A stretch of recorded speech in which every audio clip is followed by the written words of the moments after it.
1976, when I bought my first boat, a Catalina 30. Jerry Allen had a Cal 25, and he wanted to go to Guadaloupe Island. He wanted me to go with him.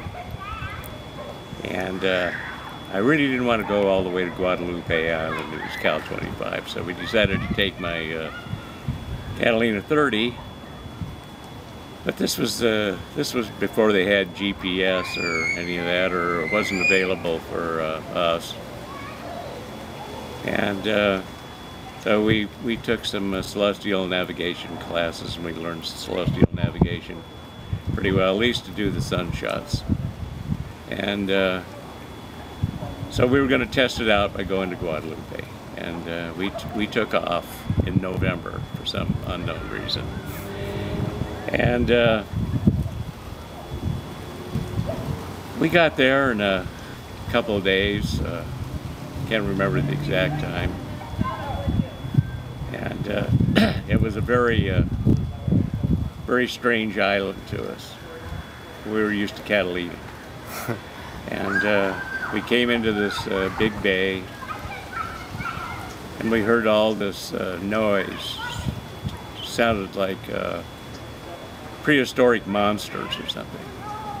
Later we found out they were elephant seals all over the place, and but we didn't see them. We heard them at night. And then that first evening the wind came up about Willie was blowing off the cliff about 60 knots, and somehow we stayed anchored, but it was a tough go.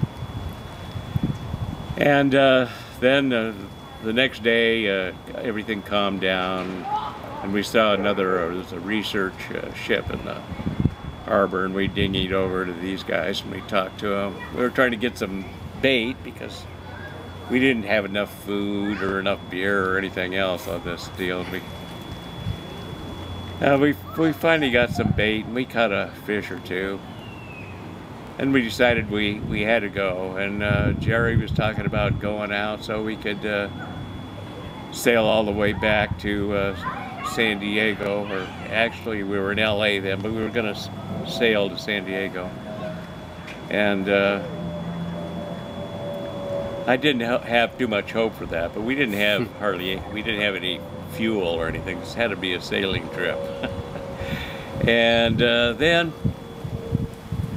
well, we took off. We decided to go, but a northeaster came up and really knocked us down. We had the first night we hove to. We couldn't do anything, and we're not very experienced at this stage of the game either. And the next day we were all still alive,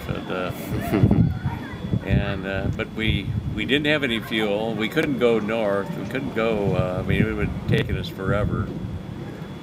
So we decided that our best port of entry would be San Quintin. That was the closest thing. Unfortunately, we didn't have any charts at all. We had a cruise book that had a picture of the harbor in it. That was it. So the first thing we did when we got to San Quintin after a day or so was run aground on the shoal, try to get into the harbor. And then and I was really irate about this whole thing, and but we decided then we needed to get some help, and so Jerry, he was going to go up the river. There was some settlement up the river. Jerry gets in the dinghy, and I stayed back on the boat. And after about 3 hours, he comes back being towed on a big ponga with a Mexican guy that's going to take us up the river for a couple of bucks. I can't remember what it was. And he towed us up the river about quite a ways, and then he ran us aground again. And we had to wait a little while. We finally got off, got towed a little more. We got into the thing. And the guy at the settlement, I can't remember his name now, but he had a shortwave radio, and we were able to contact our wives since we were way late at this stage of the game, and tell them what was happening. And then we got fuel, and the guy towed us out, guided us out mostly, and we drove up to San Diego, and I can't remember how long it took, but it was overnight, and we were younger in those days. It wasn't too big of a deal. Pulled into San Diego, got more fuel, forgot all about the customs.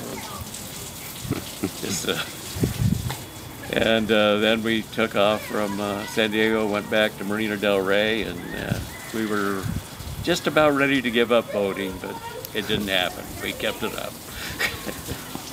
So how many days were you out? We were out about 2 weeks. Oh, wow. And you expected to be out how long? Oh, just a weekend, I think. It was the plan, you know. Well, you became long weekend. You became experienced boaters right away. Yeah, yeah, we did.